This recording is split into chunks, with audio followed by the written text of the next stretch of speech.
Assalamualaikum warahmatullahi wabarakatuh. Selamat datang kembali di channel Hikmah Misteri. Dan tentunya masih bersama saya Mas Nara. Apa kabar kalian semua? Semoga selalu baik-baik saja, sehat badannya, dilimpahkan rezekinya, dan dihindarkan dari segala mara bahaya. Amin. Di kesempatan kali ini saya akan menceritakan sebuah cerita horor dengan judul Tidur dengan Arwah Suamiku. Oke, sebelum ke ceritanya, bagi kalian yang belum subscribe channel ini, silahkan bisa subscribe dulu dan aktifkan lonceng notifikasinya agar kalian tidak ketinggalan cerita dari channel Hikmah Misteri yang akan selalu menggetarkan hati kalian. Dan jangan lupa juga untuk share and like. Oke, terima kasih, and so get ready to be haunted.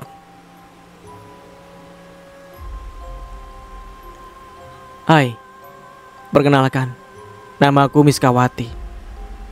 Panggil saja aku Ika. Suamiku bernama Arif. Umurku dan umur suami tidak berbeda jauh, hanya berselisih 3 tahun lebih muda dari umur suamiku. Pada tahun 2019, tepatnya bulan November, kami memutuskan untuk menikah muda setelah 5 tahun berpacaran. Setelah 2 bulan menikah, kami langsung mendapat kepercayaan dari Tuhan dengan dititipkannya janin dalam rahimku. Selama menikah, aku tinggal bersama orang tuaku karena suamiku kerja di luar kota. Aku memutuskan tinggal bersama orang tua dan tidak mengikuti suamiku, karena aku melanjutkan pendidikanku di dunia perkuliahan setelah menikah dan punya anak. Suamiku tidak merasa keberatan dengan hal itu. Semua hal pahit manisnya dalam rumah tangga telah kita lalui bersama. 3 tahun kemudian, tepatnya pada pagi hari, aku menelpon suamiku. Mas, apakah malam ini kamu akan pulang? Tanyaku dalam telepon. Kayaknya mas pulang, tapi nggak ke rumah pulangnya. Jawab suamiku sambil tertawa meledek. Ah, mas bisa aja. Kalau nggak pulang ke rumah, terus pulangnya kemana dong? Tanyaku sambil memasak. Iya mas, pulang ke rumah lah sayang. Mas sudah kangen sekali ingin bertemu dengan pujaan hati mas. Jawab suamiku. Berjam-jam kami mengobrol dan bercanda tawa lewat telepon. Tidak seperti biasanya, karena mas selalu sibuk dengan kerjaannya. Sore itu telah tiba di mana suamiku akan pulang ke rumah. Akan tetapi, entah mengapa piring yang kutaruh di atas meja bisa pecah dengan sendirinya. Aku tetap berpikiran positif, karena aku pikir itu piring pecah karena memang bahannya tipis. Sore itu, aku segera bergegas bersih-bersih rumah, siap-siap masak makanan kesukaan suamiku. Hingga sore pun berganti dengan malam, di mana aku dan anakku sedang menunggu suamiku pulang di ruang tamu. Waktu sudah menunjukkan pukul 10 malam. Ibuku datang menghampiriku. Ika, apa masmu akan pulang malam ini? Tanya ibuku dengan mata yang menahan ngantuk. Tadi bilangnya mau pulang bu, tapi jam segini belum pulang juga. Mungkin Mas Arif kena macet bu. Jawabku menenangkan ibu. Ya udah, kamu tungguin aja di situ ya. Siapa tahu masmu sebentar lagi pulang. Ibu mau tidur sama anakmu ya kak. Dan aku pun menganggukkan kepala saja karena pikiranku mulai panik, karena tidak biasanya suamiku pulang semalam ini. Hujan dan petir pada malam itu sangat mengganggu pikiranku. Dalam hatiku pun bertanya, apakah yang terjadi dengan suamiku Tuhan? Suara petir yang bergemuruh membuatku sangat ketakutan. Dan tidak lama kemudian, saat cahaya petir itu menyambar, di jendela ada sesosok bayangan yang mirip dengan badan kekar milik suamiku yang sedang berdiri di depan jendela rumah. Tanpa berpikir panjang, aku langsung membuka pintu rumah karena aku yakin itu adalah suamiku yang sedang menungguku membukakan pintu. Mas, sudah pulang? Tanya aku. Mas, bajunya pada basah dan kotor. Apakah kamu tidak memakai jas hujan? Tanyaku lagi. Akan tetapi suamiku hanya membalas senyuman saja tanpa berkata apa-apa.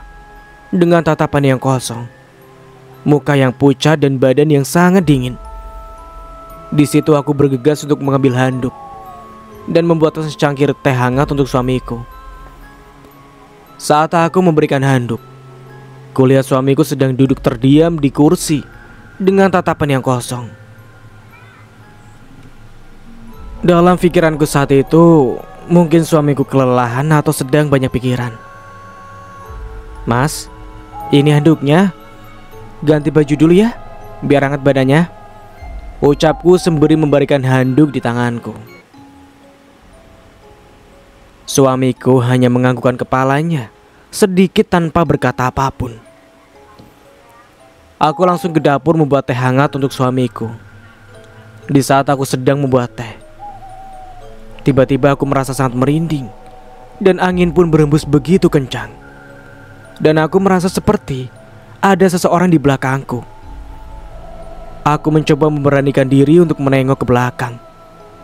Dan ternyata suamiku berada tepat di belakangku dengan muka yang pucat. Seketika aku kaget dengan hal itu. "Ah, kamu Mas? Bikin aku kaget saja. Aku kira tadi hantu loh," ucapku dengan muka yang kaget. "Kalau masa hantu beneran, kamu takut?" jawab suamiku. "Ya enggak lah Mas, ngapain juga aku takut. Mas kan suami aku. Ayo kita makan dulu Mas. Aku sudah masak makanan spesial kesukaan kamu," ajakku sambil meraih tangan suamiku yang masih dingin. Namun saat hendak makan, suamiku hanya terduduk diam sambil melihat ke arahku. Kuambilkan nasi dan hendak menuangkannya ke piring. Saat aku lihat suamiku tidak ada di tepat di depanku, aku merasa bingung dan heran. Kemanakah perginya suamiku? Bahkan aku pun tidak melihat dia bangun dari kursinya. Aku berpikir mungkin saja suamiku sedang ke kamar mandi. Setelah menunggu suamiku cukup lama, sekitar 10 menit, aku bergegas melihatnya ke kamar mandi. Namun suamiku tidak ada di sana.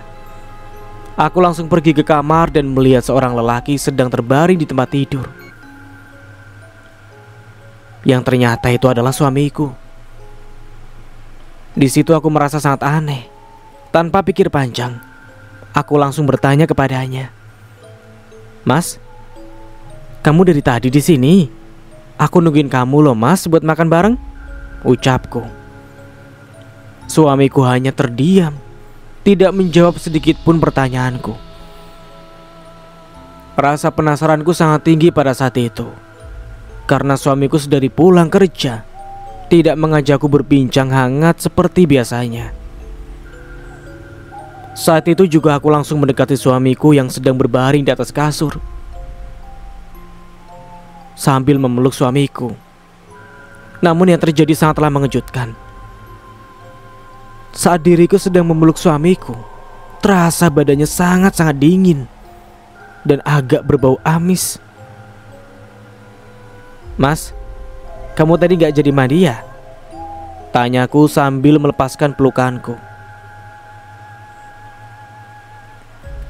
"Tidak," jawab suamiku pelan. Pantesan aja bau acem," jawabku agak sedikit meledek. Padahal dalam hatiku terasa dak-dikduk. Saat itu, kami pun tidak jadi makan malam bersama, karena sikap suamiku sangat berbeda malam itu. Aku berpikir bahwa mungkin saja dia kelelahan. Sampai-sampai aku pun ikut tertidur di sampingnya. Tepat pada pukul 5 pagi, HP-ku berbunyi terus-menerus, seperti sedang dikejar oleh debt kolektor pinjol. Kring. Aduh, siapa sih yang nelpon subuh-subuh begini? Ucapku sambil membuka mata dan meraih HP yang berada tepat di sampingku. Saat kulihat, ternyata suamiku yang menelpon. "Halo, selamat pagi. Apakah ini dengan istrinya Pak Arif?" ucap seorang lelaki bersuara lembut. "Apa sih sayang, pagi-pagi udah ngerjain aku aja. Kamu lagi olahraga pagi ya?" jawabku sambil sesekali menguap. Maaf bu, saya adalah dokter yang menangani suami ibu semalam. Ah, bercandanya gak lucu deh Beb. Ih, serius dong, jawabku. Maaf bu, suami ibu semalaman tewas, diduga korban pembegalan di jalan. Kira-kira pukul 9 malam. Kami ingin menghubungi ibu, namun handphone korban baterainya habis, dan kami temukan HP-nya di dalam kantong jaket. Ujarnya mencoba menjelaskan. Aku hanya terdiam sesaat dan tidak bisa berpikir banyak pada saat itu. Aku sangat syok seperti petir menyambar tepat di kepalaku. Jika suamiku meninggal pada pukul 9 malam, lalu siapa yang menemaniku tidur semalaman di kamar ini? Aku terdiam seperti batu. Tanpa ku sadari aku menjerit sekeras-kerasnya dan menangis sejadi-jadinya. Mas Arif! Teriakku itu membuat orang tua dan anakku terbangun dari tidurnya. Ika, ada apa teriak-teriak seperti kesurupan aja? Ujar ibuku sambil mengucek mata. Bu, Mas Arif bu, Mas Arif meninggal bu.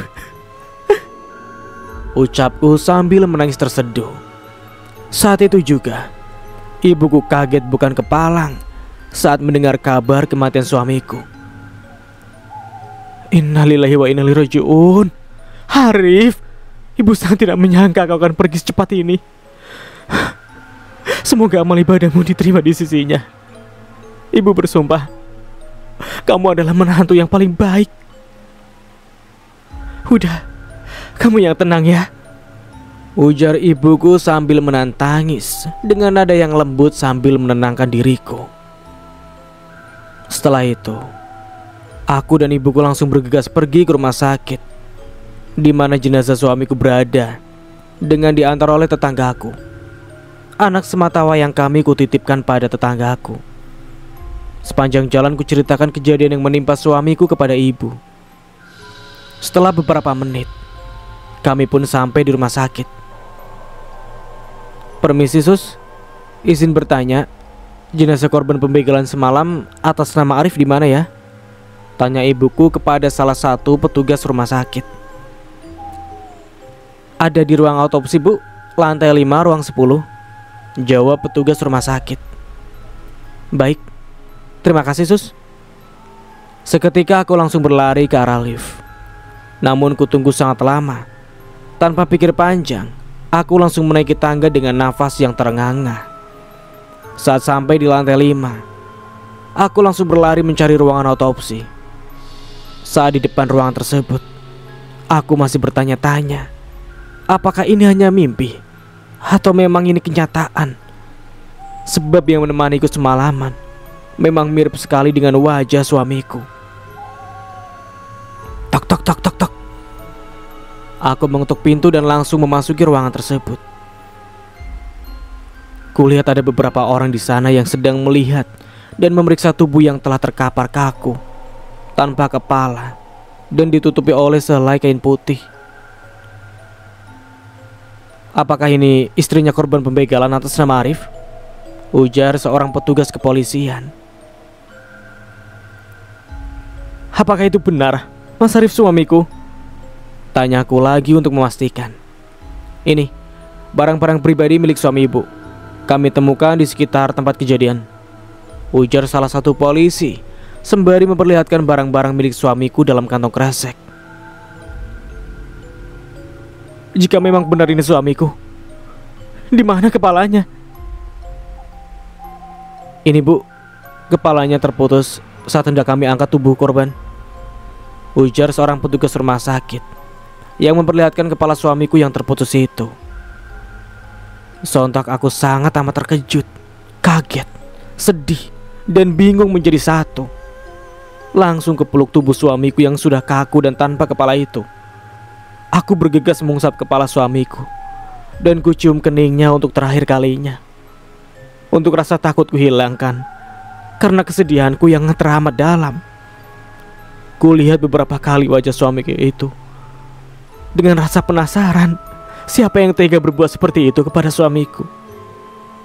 Ika, yang sabar ya nak. Ikhlaskan saja suamimu.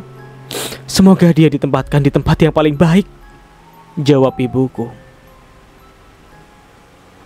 Aku tak kuasa menahan tangis yang begitu sesak di dada. Aku merasa tak ingin jauh dari suamiku. Tepat pukul 7 pagi, saat suamiku hendak dimandikan, ada dokter yang menghampiriku untuk mendatangani surat perizinan untuk menjahit dan menyatukan antara kepala dan badan suamiku. Tanpa berpikir panjang, aku langsung menandatanganinya. Aku terus menunggu suamiku selesai dijahit. Hingga pada saat dimandikan, kulihat bayangan seorang melintas di pojok ruangan. Aku ingin melihatnya, namun tubuhku terasa lemas tak berdaya. Aku merasa seperti ada orang yang sedari tadi menatapku. Namun saat kulihat di sekitar, tidak ada orang lagi selain kecuali aku dan ibuku. Aku masih saja bertanya-tanya dalam pikiranku. Jika suamiku meninggal pada 9 malam, lalu pulang telat pukul 11 malam, siapa? Lalu siapa yang tega membunuh suamiku? Jika pembegalan terjadi, mengapa hanya motornya saja yang diambil? Setelah suamiku beres dan dimandikan dan dikafani, kami pun membawa jenazah suamiku pulang ke rumah untuk disolatkan di rumah. Karena aku ingin suamiku pulang ke rumah untuk yang terakhir kalinya. Di dalam mobil ambulans, aku terus menatap keranda mayat suamiku. Rasanya seperti mimpi. Namun inilah kenyataannya. Aku tak habis pikir dengan orang yang telah tega membunuh suamiku sampai sesadis ini. Semua keluarga berkumpul di rumah. Mereka menyambut jenazah suamiku. Aku tak bisa menahan kesedihan yang bergejolak di hatiku. Begitu terasa sesak di dada. Ibu mertuaku mencoba menenangkanku. Ika, yang sabar nak. Kamu harus kuat demi anakmu, ucap ibu mertuaku. Aku hanya terdiam pasrah. Saat suamiku hendak disolatkan, aku melihat tetangga, keluarga menyolati suamiku, tapi tidak dengan adik iparku. Sedari tadi aku tidak melihat adik iparku. Iya, dia adalah adik dari suamiku.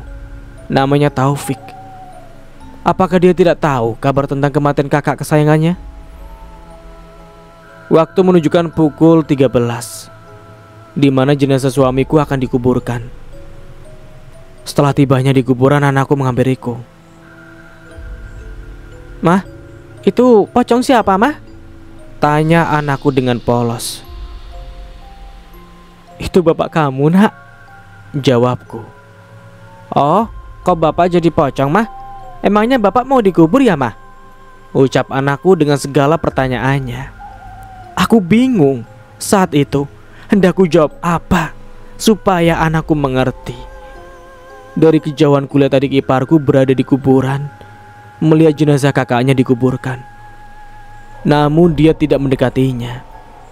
Dia hanya melihat dari kejauhan saja. Aku berpikir, mungkin dia tidak kuat jika harus melihat dari dekat.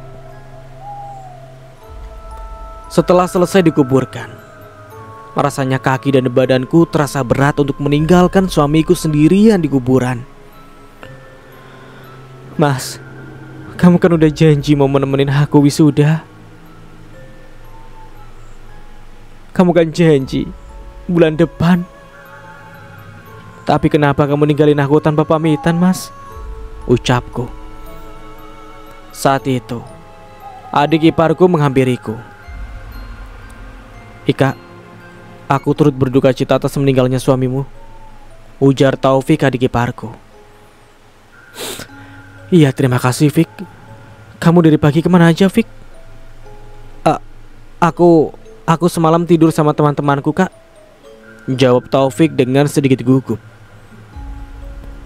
Kakak mewakili masmu ingin meminta maaf jika semasa hidupnya pernah berbuat salah ucap atau sikap. Ucapku sambil memegang batu nisan suamiku. Ah, elah. Ya udah sih, Kak, wajar aja sih dia mati kena begal. Soalnya kan emang sombong juga orangnya. jawab Taufik sambil pergi meninggalkanku. Aku hanya terdiam dan menangis di atas pusaran suamiku. Mas, aku tahu kamu orangnya sangat baik. Tapi kenapa masih saja salah di mata mereka ya? Ucapku. Siang telah berganti dengan malam hari. Aku tertidur di kursi ruang tamu. Aku berharap kejadian hari ini hanya mimpi. Tiba-tiba lampu rumah padam dan petir menyambar. Pakai acara mati lampu segala sih. Tidak berlangsung lama, kulihat suamiku mendekatiku. Sontak aku memperhatikannya dengan lekat-lekat. Mas, ini beneran kamu? Mas, ujarku sambil mata yang setengah ngantuk. Iya sayang, kamu sudah tidur ya? Ayo, kita tidur di kamar, jawab suamiku dengan nada yang sangat-sangat lembut. Ayo mas, aku udah kangen banget sama kamu. Oh iya mas, tadi aku mimpiin kamu meninggal. Aku takut banget mas, ucapku dengan setengah sadar kala itu. Oh ya, itu hanya bunga mimpi. Ini buktinya mas ada di sini nemenin kamu tidur, jawabnya. Di situ aku masih belum sadar. Entah aku mengigau atau apapun aku tak tahu. Tapi kejadian itu, kami sempat berpelukan. Namun kami tidak sampai berhubungan. Hanya saja aku merasa aku tidur bersama dengan suamiku. Kulihat senyum manis di wajahnya, bau harum khas tubuhnya, serta badan yang kekar membuatku sangat terpesona. Aku tertidur kembali sambil memegang tangannya yang lembut. Tiba-tiba lampu pun menyala. Trek. Ibu pun masuk ke kamarku dengan membangunkanku. Ika, sudah sholat subuh belum? Tanya ibuku. Ika, bangun sholat subuh dulu Ika. Kamu kok tumben sih susah sekali dibanguninya? Ujar ibuku dan aku pun terbangun. Bu, Mas Arif udah pergi ke masjid ya? Tanyaku polos. Ya Allah nak, suami kamu kan sudah meninggal hari ini. Apa kamu lupa? Jawab ibuku. Tapi bu, tadi malam aku... Belum sempat kulanjutkan ucapan, kulihat anakku sedang mengobrol di ruang tamu. Kebetulan kamarku dan ruang tamu berdekatan. Langsung kuhampiri anakku. Dek, Dedek lagi ngobrol sama siapa? Tanyaku. Sama Babah lah. Bapak tadi kesini lo ajak main Dedek. Ujarnya sambil ketawa menutup mulutnya dengan kedua tangannya. Dalam hatiku berkata, apakah ada yang ingin kamu sampaikan mas? Sampai kamu seperti ini. Tepat pukul 9 pagi, ada 2 orang petugas kepolisian datang ke rumah. Tok tok tok. Permisi. Mendengar ada yang mengetuk pintu beberapa kali, aku langsung membukanya. Permisi bu. Selamat siang Bu Ika. Apakah hari ini ibu bisa ikut kami ke kantor polisi? Ada hal yang ingin kami sampaikan mengenai kasus pembunuhan suami ibu, ujar salah satu polisi tersebut. Oh baik pak, saya akan segera ke sana. Saya akan bersiap-siap dulu. Silakan bapak masuk dulu pak, jawabku sambil mempersilahkan mereka masuk. Tiba-tiba ibu mertua dan Taufik adik iparku datang ke rumah. Ada apa ini ramai-ramai? Tanya ibu mertuaku. Ini bu, aku sengaja memasukkan kasus Mas Arif ke kantor polisi karena aku ingin tahu yang membunuh Mas Arif siapa. Aku ingin Mas Arif mendapat keadilan atas kematiannya bu, jawabku menjelaskan. Arif udah mati karena kecelakaan begal. Lu malah nyari masalah lagi aja sih, ujar Taufik. Ya karena Mas Arif meninggal korban begal, makanya aku pengen mengusut tuntas kasusnya, jawabku. Sudahlah Ika, jangan kau bawa kasus kematian suamimu ke polisi. Ribet, harus ngeluarin uang yang banyak juga kan, jawab ibu mertuaku. Bu, Mas Arif itu kan anak ibu dan kakak kamu Taufik. Tapi kenapa kalian tidak mendukungku untuk melakukan ini sih? Kenapa? Jawabku agak sedih dan sedikit emosi. Permisi ya Pak, saya adalah ibunya Arif. Saya nggak mau kasus kematian anak saya dibawa ke ranah hukum. Biarkan dia meninggal. Udah, biar dia tenang. Saya sudah ikhlas kok, ujar ibu mertuaku. Kenapa kamu tidak mendukung Ika untuk membawa kasus ini ke polisi? Toh Arif juga anak kandungmu. Kenapa sih? Ada apa? Ucap ibuku sambil memukul meja sangat keras. Ya, dia memang anakku, tapi dia kan sudah meninggal karena kecelakaan.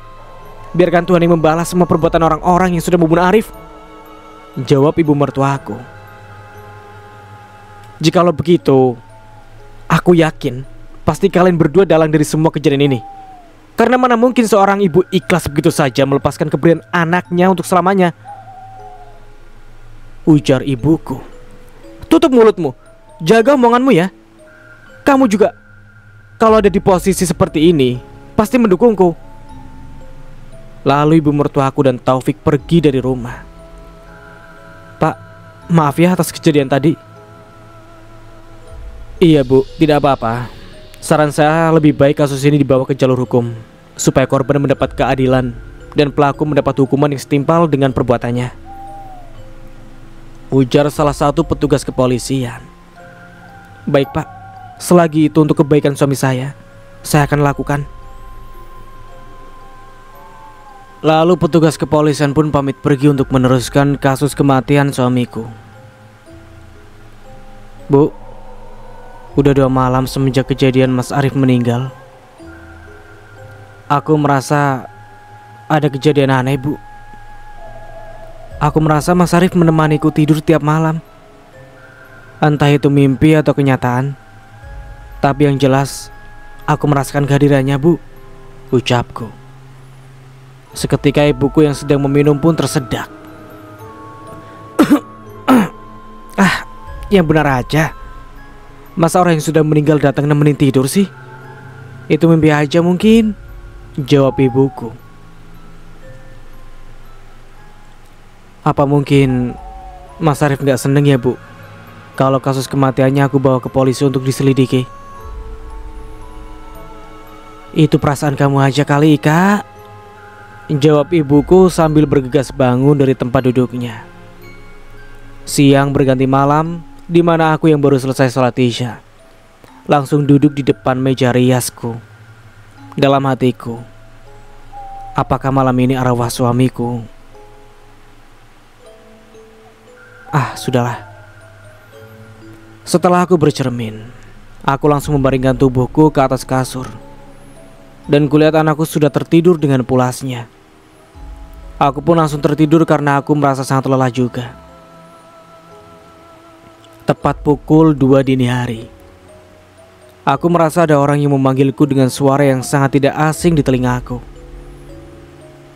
Ika, Ika, Ika, kemarilah. Suara itu terasa sangat dekat sekali. Ingin ku membuka mataku, namun mataku terasa berat untuk dibuka, dan tubuhku seperti ada yang sedang memelukku dengan sangat erat. Di situ aku sangat panik. Dalam hati langsung kulantunkan ayat suci Al-Quran. Aku sangat berharap perasaan dan suara itu hilang.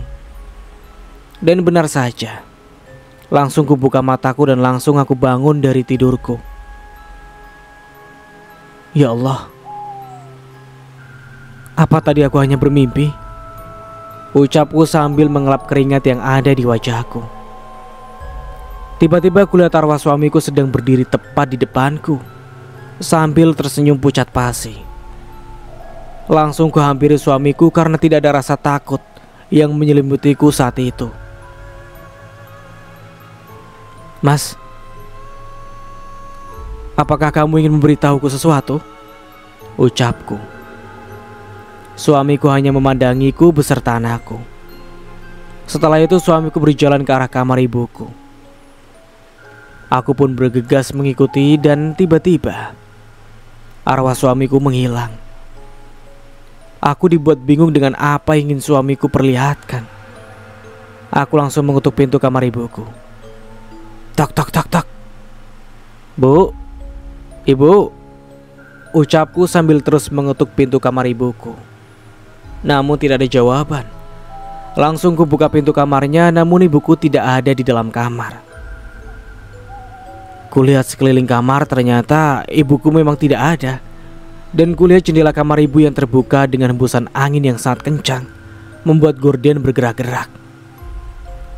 Bu, ibu kemana? Teriakku. Aku bergegas menuju dapur dan kamar mandi. Khawatir ibuku memang berada di sana. Namun saat aku akan keluar kamar, aku tersandung oleh pakaian yang berada di lantai. Kulihat pakaian itu penuh dengan tanah, dan seperti ada bercak darah yang berada tepat di kerah baju. Hendak ku ambil, namun aku dikagetkan oleh ibuku yang berada di luar jendela. Apa yang sedang kamu lakukan nih, Kak? Ujar ibuku sambil masuk kamar lewat jendela. Aku tadi mau ketemu ibu. Pas aku masuk, ibu nggak ada di sini. Ini baju siapa, Bu? Tanyaku sambil menyodorkan baju itu. Itu bukan punya ibu. Ibu juga nggak tahu itu punya siapa. Mungkin itu baju bekas bapakmu yang belum ibu buang. Jawab ibuku agak gugup sambil merampas baju itu. Tapi kenapa kotor sama noda darah, Bu? Tanyaku lagi. Mungkin itu bapakmu bekas motong ayam. Ujar ibuku sambil berjalan ke arah dapur. Aku langsung mengikuti ibuku ke dapur. Terus ibu habis dari mana? Malam-malam begini keluar rumah? Lewat jendela lagi? Ucapku lagi. Ibu tadi habis ke warung beli obat nyamuk. Mau lihat pintu depan, sepertinya kuncinya macet. Jadi ibu lewat jendela aja. Ya udah, kita tidur lagi. Ibu sudah ngantuk nih. Jawab ibuku sambil pergi ke kamarnya. Aku hanya terdiam kala itu. Mungkin memang ibuku hanya pergi ke warung. Aku pun langsung pergi ke kamarku untuk melanjutkan tidurku. Namun saat aku baru saja memejamkan mata, aku merasa seseorang sedang mengelus-ngelus pucuk rambutku. Aku mencium bau semerbak bunga, dan aku merasa ada yang sedang memeluk tubuhku. Saat aku hendak membuka mataku, tiba-tiba jepret, lampu rumah padam. Karena aku merasa malas untuk menyalakan senter HP, kutarik saja selimutku untuk tidur kembali. Karena kelopak mata ini terasa sangat berat. Kulanjutkan tidurku, wangi harum bunga melati sangat menancap di hidungku. Aku seperti tidur di taman bunga melati yang sedang bermekaran. Tiba-tiba selimut yang aku pakai seperti ada yang menariknya ke bawah. Seketika keringat dinginku bercucuran. Mas, aku tahu ini pasti kamu, ucapku dalam hati. Aku langsung memeluk tubuh anakku yang tertidur. Begitupun arwah suamiku yang memelukku dari belakang. Ingin rasanya aku bangun dan menyalakan senter HP. Kupaksakan saja mataku untuk tetap tidur. Malam berlalu. Tepat pada pukul 8 pagi. Tok tok tok tok. Ika. Aku yang sedang membuat sarapan di dapur tak mendengar teriakan itu. Ika, budek apa bolot sih ini anak? Ucap ibu mertuaku sambil masuk ke dalam rumah yang tidak kukunci pintunya. Ika, kamu ini budek apa tulis sih? Masa dari tadi ibu panggilin gak kamu bukain pintunya? Ucap ibu mertuaku sambil mendorongku. Maaf bu, suara ibu tidak terdengar. Soalnya Ika lagi masak, jawabku. Banyak sekali alasanmu Ika. Oh ya, Ibu mau nanya sama kamu, di mana Arif taruh surat mobil? Ujar ibuku sambil berjalan ke arah ruang tamu. Langsung kumatikan kompor dan bergegas membuntuti ibu mertuaku. Untuk apa ya bu, surat mobil Mas Arif? Ucapku. Ya mau ibu simpan lah. Ibu kan ibunya Arif. Ya ibu mau menyimpan surat-surat itu di rumah supaya aman. Kalau ditaruh di sini ntar yang ada kamu jual lagi, jawab ibu mertuaku. Tapi itu mobil sudah Mas Arif belikan untuk anak aku kelak. Mana mungkin aku menjualnya? Apalagi Mas Arif kan sudah meninggal. Jadi akan kujadikan mobil itu sebagai kenangan untuk anak kami, ucapku. Tiba-tiba Taufik datang dan langsung menghampiriku. Alah dasar cai matre, bilang aja lu gak mau ngasih itu mobil ke nyokap gue. Itu hanya alasannya saja bu, ujar Taufik seraya menghasut ibu mertuaku. Sudah cepat, berikan surat-suratnya, ujar ibu mertuaku sambil masuk ke dalam kamarku. Ibu mertuaku langsung membuka lemari dan mencari-cari surat-surat yang beliau maksud. Namun surat itu tidak ditemukan. Ika, kamu taruh di mana surat-suratnya? Dasar kamu gak tahu malu ya, ujar ibu mertuaku dengan tatapan mata yang tajam. Udah sini bu, biar aku carikan. Dia gak bakalan mau ngasih kalau dia gak dipaksa, ujar Taufik sambil mengacak-ngacak isi lemariku. Perasaan aku sudah menyimpannya di lemari ini, tapi kenapa gak ada ya? Selama Mas Arif hidup, ini surat gak pernah aku keluarkan dari lemari ini. Tapi kenapa sekarang surat itu menghilang? Ucapku dalam hati. Ika, kok lu malah diem sih? Mana suratnya dasar bego? Ujar Taufik. Ika, cepat kamu cari suratnya, ini penting banget. Cepet ah, ucap ibu mertuaku. Tapi bu, Ika juga gak tahu itu suratnya kok bisa gak ada di lemari ini, jawabku sambil terus mencari surat-surat itu. Alah, alasan aja itu mah bu. Bilang aja lu kalau gak mau ngasih ke ibu gua, ujar Taufik. Tapi Fik, beneran kakak naruhnya di sini, dan kakak juga gak tahu kalau surat itu hilang sekarang, jawabku. Kami terus mencari surat mobil itu di sekitar kamarku. Namun tiba-tiba ibuku datang dari pasar dengan membawa banyak sekali barang belanjaan. Bu Mary, sejak kapan datang ke sini? Tanya ibuku. Namun ibu mertuaku tidak menjawab. Dia hanya memalingkan pandangannya saja. Loh. Ini kenapa kamar kamu berantakan kayak gini nak? Tanya ibuku. Ini bu, kami sedang mencari-cari surat-surat mobil milik Mas Arif. Biasanya aku simpan di lemari, tapi pas dicari tidak ada. Apakah ibu melihat surat-suratnya bu? Tanya aku. Enggak. Buat apa juga ibu nyimpan surat-surat mobil milik almarhum suamimu? Jawab ibuku sambil bergegas pergi ke dapur. Kami bertiga langsung terdiam. Lalu ibu mertuaku bergegas keluar dan berjalan menuju kamar ibuku. Aku dan Taufik langsung mengikuti ibu mertuaku. Setelah sampai di depan pintu kamar ibu, kami dikejutkan oleh kedatangan ibu yang tiba-tiba ada di depan kami. Sedang apa kalian berdiri di depan kamar saya? Tanya ibuku. Ya mau masuklah. Kali aja kan kamu yang menyembunyikan surat-surat penting itu, jawab ibu mertuaku. Mary, kalau bicara tolong dipikir dulu. Mana mungkin aku yang menyimpan surat itu? Tahu saja tidak di mana mereka menyimpannya, ujar ibuku yang tidak terima. Di saat ibuku dan ibu mertuaku berdebat, HP ku berbunyi seakan mengisyaratkan ada seseorang yang menelponku. Segera aku angkat telepon itu. Halo, selamat siang. Apakah benar ini dengan Ibu Miskawati atau Ika? Saya perwakilan dari anggota kepolisian yang sedang menangani kasus kematian almarhum Arif. Kami ingin memberitahu bahwa kami menemukan bukti baru di sekitar lokasi kejadian. Apakah ibu bisa datang ke kantor hari ini? Ujar Pak Polisi tersebut. Wah, terima kasih banyak Pak. Baik, saya akan segera ke sana. Terima kasih infonya Pak, ucapku.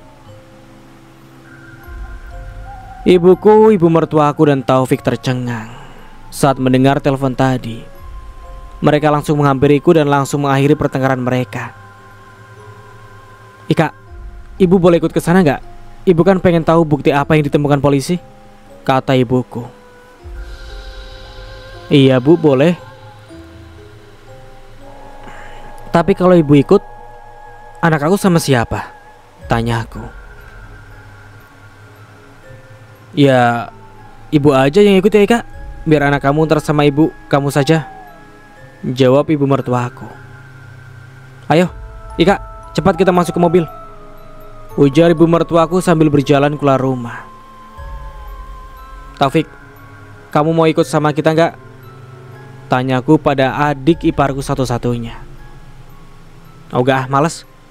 Mending main game gue, ucap Taufik dengan nada ketusnya. Aku dan ibu mertuaku langsung bergegas ke kantor polisi. Setelah sesampainya kami di sana, aku lagi-lagi dikejutkan oleh kedatangan ibuku yang sudah datang duluan dan sedang mengobrol dengan beberapa orang di sana. Loh, ibuku ada di sini? Kapan ibu kesininya? Dengan siapa ibu kesini? Terus anak aku di mana bu? Tanya aku. Aduh, pertanyaan kamu sudah seperti wartawan saja, banyak sekali, jawab ibuku. Aku dan ibu mertuaku langsung datang menghampiri petugas kepolisian. Pak, maaf, saya Ika, istri dari almarhum Mas Arif.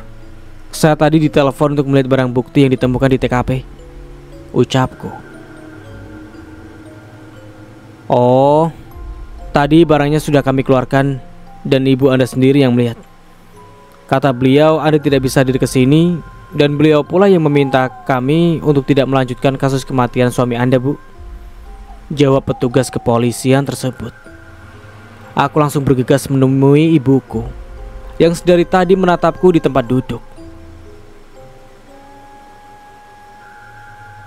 Bu, maksud ibu apa? Kenapa ibu malah menutup kasus kematian Mas Arif tanpa izin aku? Tanya aku. Untuk apa dilanjutkan, nak? Barang bukti itu tidak akan memberikan hasil yang pasti untuk kematian suamimu. Sudah, ikhlaskan saja kepergian suamimu, jawab ibuku sambil bergegas pergi dari kantor polisi tersebut.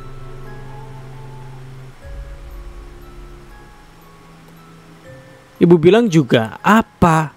Dari awal ibu sudah tidak setuju jika kematian suamimu dibawa ke jalur hukum, ujar ibu mertuaku. Setelah itu teleponku pun berbunyi. Kring kring kring kring. Halo, assalamualaikum. Seorang lelaki parubaya menelponku. Waalaikumsalam. Iya pak, ada apa ya? Tanya aku. Bu Ika, maaf sekali, saya tidak bisa menjadi pengacara ibu lagi. Karena menurut saya kasus kematian suami ibu real pembegalan dan susah untuk melakukan pencarian pelakunya. Saya mohon maaf bu, saya ingin membatalkan perjanjian kita, ujar pengacara tersebut. Apa pak? Tapi jika saya tidak ditemani oleh bapak selaku pengacara, bagaimana saya bisa mengusut tuntas kasus kematian suami saya pak? Tanyaku lagi. Maaf sekali lagi bu, saya benar-benar tidak bisa melanjutkannya. Belum sempat aku selesai bicara, tiba-tiba ada suara teriakan anak kecil dalam telepon, dan ku dengar suara seorang perempuan yang sedang mengancam pengacaraku. Apa yang sedang terjadi sebenarnya? Tuturku dalam hati. Bu, kita ke rumah pengacaraku yuk. Aku khawatir sekali, takutnya ada hal-hal yang tidak diinginkan. Karena tiba-tiba Dia membatalkan untuk menjadi pengacaraku, Bu, kataku kepada ibu mertuaku. Ah, udahlah, nanti aja besok. Kamu ke sana sekarang. Ibu mau pulang aja. Ibu capek banget, jawab ibu mertuaku. Saat sedang di jalan hendak pulang ke rumah, ibu mertuaku meminta aku untuk memberhentikan mobilku di pinggir jalan. Sudah cukup ya, Kak. Ibu mau turun di sini aja, ujar ibu mertuaku sambil membuka pintu mobil. Tapi kan belum nyampe ke rumah ibu, jawabku. Ah, sudahlah Kak, sana kamu pulang aja ke rumah ibu. Aku ada keperluan dulu sama teman-teman ibu, tutur ibu mertuaku seraya menutup pintu mobil dengan kencang. Tak berpikir lama, aku pun langsung pulang ke rumah dan meninggalkan ibu mertuaku di pinggir jalan. Sesampainya di rumah terasa sangat sepi. Assalamualaikum, Bu. Ibu di mana ya? Ujarku sambil memasuki rumah. Tak ada yang menjawab salamku itu. Aku langsung menaruh tas di atas meja di ruang tamu dan langsung mencari ibuku ke arah dapur. Namun tak kutemukan ibuku di sana. Namun tiba-tiba terdengar bunyi orang yang sedang menggali tanah di belakang rumahku. Cerak, cerak, cerak. Langsung kuhampiri sumber suara itu berada. Betapa kagetnya diriku setelah melihat ternyata ibuku yang sedang menggali lubang tersebut. Bu, ibu lagi ngapain di sini? Tanya aku.